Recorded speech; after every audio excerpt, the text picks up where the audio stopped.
বলেন, নিম্ন ও মধ্য আয়ের মানুষকে মূল অর্থনৈতিক স্রোতধারায় অন্তর্ভুক্ত করতে হবে।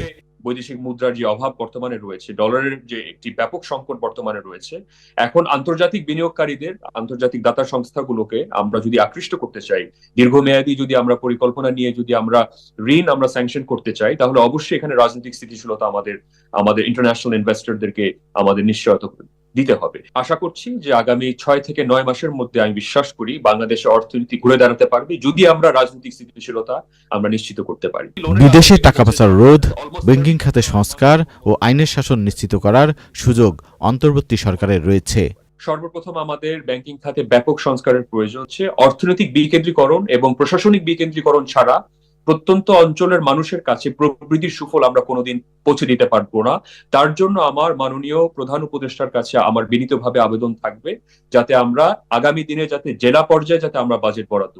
নিম্ন আয়ের মানুষ দারিদ্র্য ঝুঁকির মধ্যে রয়েছে, তাই জেলা পর্যায়ে বাজেট বরাদ্দ বাড়াতে আহ্বান জানিয়েছে জাকের পার্টি।